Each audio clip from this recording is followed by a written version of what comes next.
तो अभी कुछ दिनों पहले 3 जून को वेनम द लास्ट डांस का ट्रेलर रिलीज हुआ और हाँ मैं जानता हूँ कि मैं लेट हूँ लेकिन I am late but great. तो जैसा कि हमने स्पाइडरमैन नो वे होम के पोस्ट क्रेडिट सीन में देखा था कि एडी ब्रॉक और वेनम वापस से अपने वेनम वाले यूनिवर्स में सोनी के मेन वाले यूनिवर्स में आ जाते हैं एमसीयू के यूनिवर्स से। तो वही भाई वेनम के वापस आने से टेक प्लेस होंगी वेनम 3 द लास्ट डांस की कहानी शुरू। और जैसा कि मैं और तुम देख ही सकते कि एडी ने वही कपड़े पहने जो कि उसने स्पाइडरमैन नो वे होम के पोस्ट क्रेडिट सीन में पहने थे। ट्रेलर में सबसे पहले दिखाई देता है कि एडी और वेनम जाते हैं एक लोकल एरिया में जहाँ एडी वेनम को लेकर जाता है और 4 सस्ते क्रिमिनल्स को मार डालता है और वेनम की बुक मिटाता है। उसके बाद हमें डॉक्टर स्टीफन स्ट्रेंज के लंगोटिया यार उनके बेस्टी देखने को मिलते हैं। मेरा मतलब है कि डॉक्टर स्ट्रेंज की मूवीज में वॉरन के रोल प्ले करने वाले एक्टर चिवेतल एजोफ और वेनम द लास्ट डांस में मेन विलन होंगे और जो कि प्ले करेंगे रोल एस्टिन टेलर का।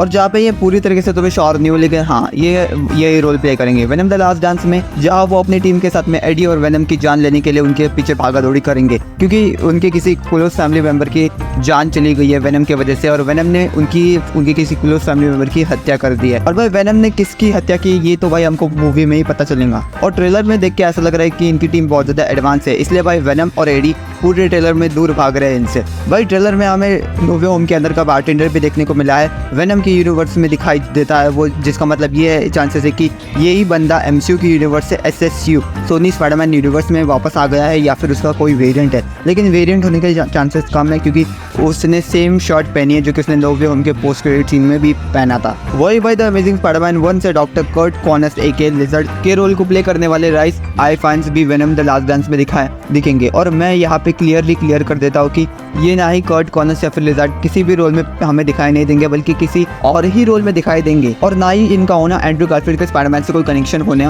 रखता है। ट्रेलर में वेनम एडी को बताता है कि वेनम के होम प्लैनेट से कई सारे सिम्बायोट्स ने वेनम को ढूंढ लिया है और अर्थ पे आ चुके हैं वेनम की जान लेने के लिए और उन्हें सिम्बायोट्स से सिर्फ वेनम को ही खतरा नहीं है बल्कि चिवेतल एजोफ के कैरेक्टर एस्टिन टेलर को भी खतरा है। लेकिन मेनली वेनम को ही खतरा है, दोनों तरफ से वेनम की ही गंदी लगने वाली है। बाकी ट्रेलर के स्टेक्स भी इसी तरह सेटअप किए गए कि टॉम हार्डी की वेनम ट्रिलॉजी हंसी मजाक मस्ती करते हुए हमें हमेशा के लिए अलविदा कहेंगे, हमें हमेशा के लिए गुड बाय बोलेंगी और वापस कब दिखाई देंगे ये कोई भी नहीं जानता। एंड भाई इसलिए इसका नाम लास्ट डांस रखा है। तो जैसा हर बार वेनम बकचोदी करते हुए मूवी एंड करता है उसी तरह यहाँ पे भी वैसा ही होगा और एक happy and good bye ending के साथ में टॉम हार्डी की वेनम ट्रिलॉजी हमें अलविदा बोलेंगी। बाकी यहाँ मैं तो एक डिटेल बता दूं तुम्हें कि Venom the last dance shoot की गई है मेक्सिको में, इसलिए शायद से हमें मूवी के अंदर मेक्सिकन कल्चर की वाइब दिखाई दे। और भाई ट्रेलर मुझे कैसा लगा की बात करें तो भाई मुझे ट्रेलर बहुत अच्छा लगा। ट्रेलर कुछ ओवरली एक्स्ट्राऑर्डिनरी नहीं है या फिर ग्रेट तो बिल्कुल भी नहीं है, लेकिन एक एंटरटेनिंग फीलिंग गुड जैसे वाइब जरूर देता है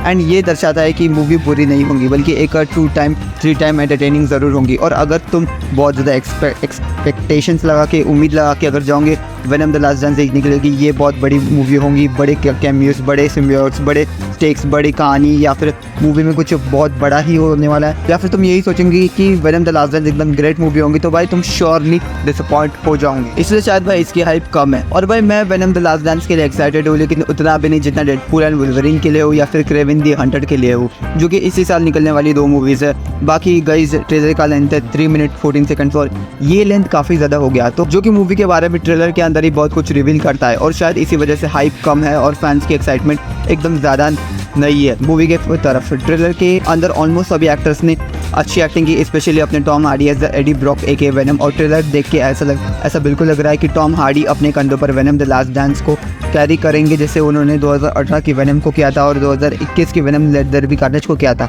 टॉम हार्डी एक बहुत ही फिनोमिनल एक्टर है जो कि अपनी एक्टिंग से एक एवरेज सी मूवी को अच्छी मूवी बना सकता है और एक बहुत बुरी मूवी को भी एक अच्छी मूवी में तब्दील कर सकता है। और टॉम हार्डी की best of the best acting performance हमें बहुत बार दिखाई दी है, लेकिन इसका सबसे बड़ा एग्जाम्पल है टॉम हार्डी की एक्टिंग पीकी ब्लाइंडर्स, जहाँ पे अगर तुमने पीकी ब्लाइंडर्स देखी होंगी तो पीकी ब्लाइंडर्स में उनकी एक्टिंग बहुत ही ज़्यादा नेक्स्ट लेवल पे थी।